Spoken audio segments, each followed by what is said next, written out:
이번에는 마지막 절로 타당도와 신뢰도에 영향을 미치는 요인에 관해서 살펴보도록 하겠습니다.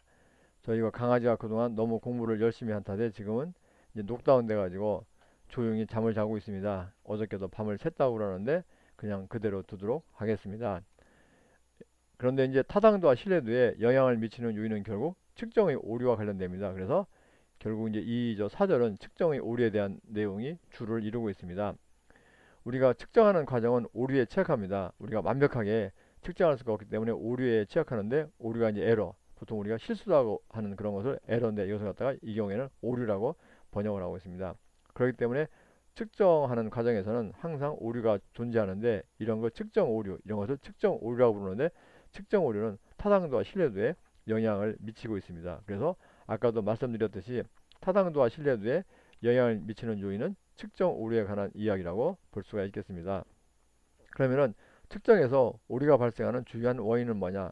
첫째는 측정 도구 자체가 결함이 있기 때문입니다. 즉 측정 도구 자체가 문제가 있기 때문입니다. 예를 들어서 제가 이제 그 자아존중감을 측정하기 위해서 이 자아존중감을 그 재는 척도를 사용하는데, 이런 거 자아존중감을 재는 측정 도구가 문제가 있을 경우에는 제대로 이제 측정을 할 수가 없기 때문에 오류가 생긴다고 볼 수가 있습니다.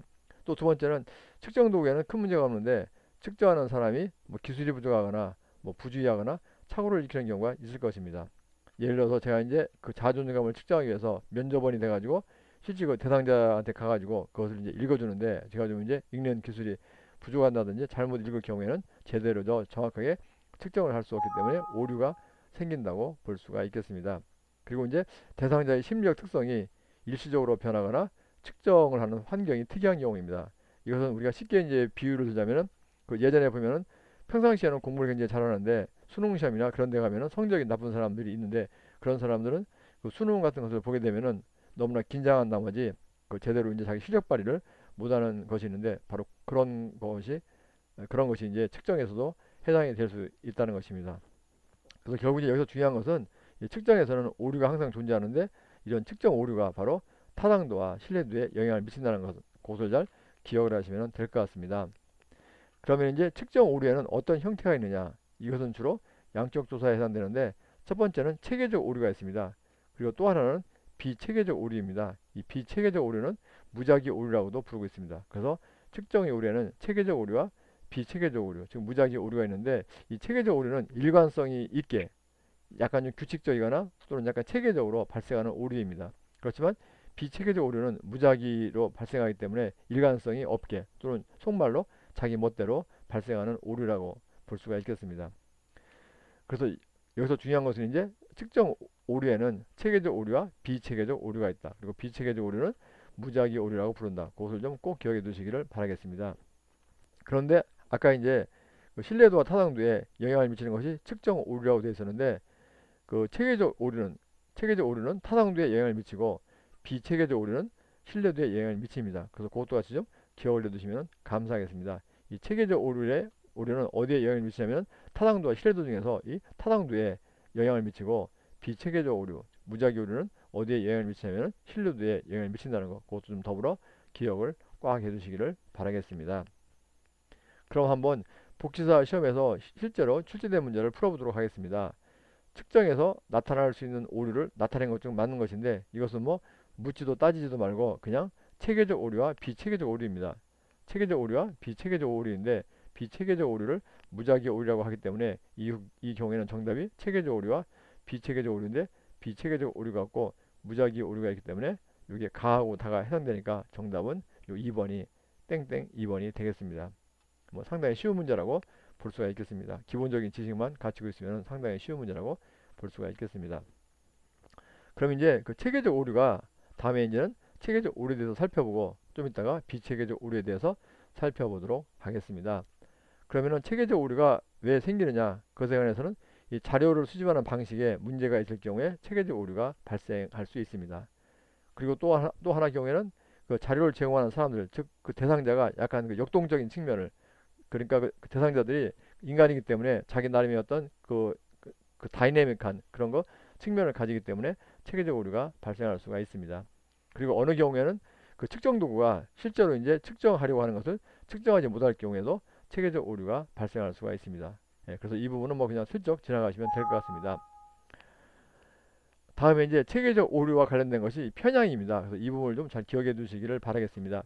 편향이라는 것은 우리가 측정할 경우에는 그 응답자가 그 자신의 솔직한 그 생각을 또는 솔직하게 인식하는 것을 응답해야 되는데, 그렇게 응답을 하지 않고 그 자기가 좋아하는 거, 자기가 믿는 거, 또는 그 다른 사람이 그 자기를 좋게 보게 하려는 식으로 왜곡되게 응답하는 것을 갖다가 편향이라고 부르고 있습니다. 즉, 그 자기의 솔직한 마음을 이렇게 쓰는 거, 솔직한 마음을 그 표현하는 것이 아니라 좀 약간 다른 사람을 의식하고, 예, 또는 어떤 문화 차이 그런 걸 통해서 약간 좀 다르게 응답하는 것, 그런 걸 갖다가 편향이라고 부르고 있습니다. 이 편향은 영어로 그 바이어스라고 부르는데, 이 바이어스가 원래 편견 이런 의미인데, 이렇게 이제 그 체계적 오류와 관련해서는 편향이라고 많이 번역을 하고 있습니다. 그래서 이 편향에는 크게 세 가지 형태를 제시하고 있는데, 첫 번째가 수능적 반응 편향입니다. 이거는 영어가 그냥 약간 복종하는 거, 이것이 이제 복종하는 그런 식의 의미입니다. 그러니까 자기 어떤 주관을 뚜렷이 내세우지 않고, 여기 질문이 있을 경우에 그냥 자기의 그 생각을 체크하는 것이 아니라 모든 질문에 대해서 찬성 쫘르륵 또는 반대 쫘르륵 하는 것을 갖다가 수능적 반응 편향이라고 부르고 있습니다.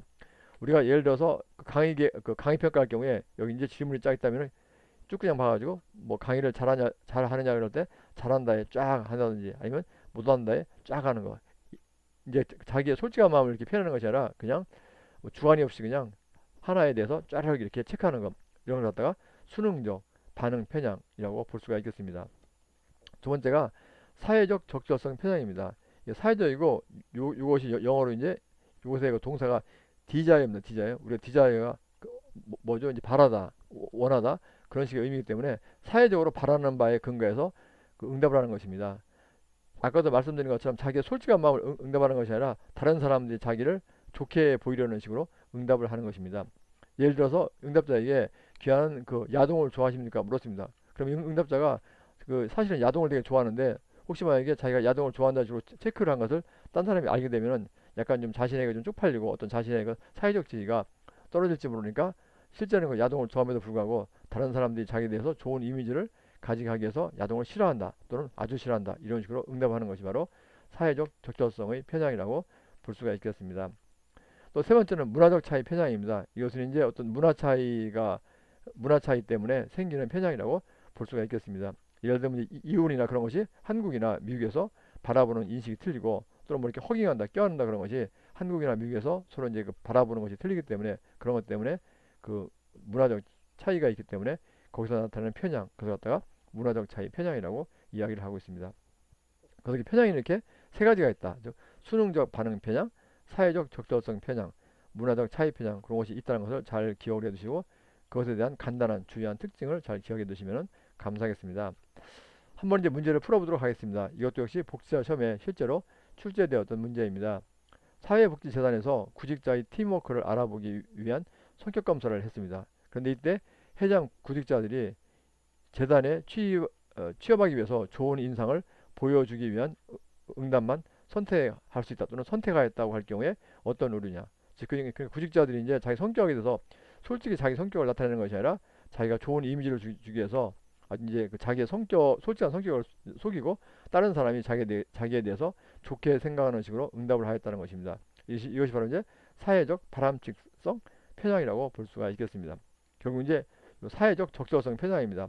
아까도 말씀드린 것처럼 요 영어가 디자이어가 바로 이것의 동사가 디자이어인데, 이것이 원하다, 바람직하다, 아니 원하다, 바라다, 그런 것이기 때문에 직역을 하면은 여기는 번역을 사회적 적절성 편향이라고 번역했지만 사실은 사회적 바람직성 편향이도 적절한 말이 되겠습니다. 그래서 사회적으로 그 바람직한 식으로 다른 사람들이 자기에게 좋게 보이게 하는 식으로 응답하는 것, 그것을 갖다가 사회적 적절성 편향 또는 저기죠, 이 영어 그대로 번역하자면 사회적 바람직성 편향이라고 볼 수가 있기 때문에 정답은 이제 1번이 되겠습니다.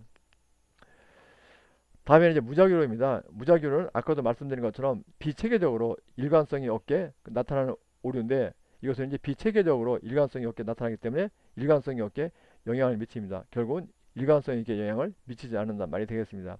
이 무작위 오류는 여러 가지 형태를 띱니다. 여러 가지이기 때문에 여러 가지 형태를 띈다는 거.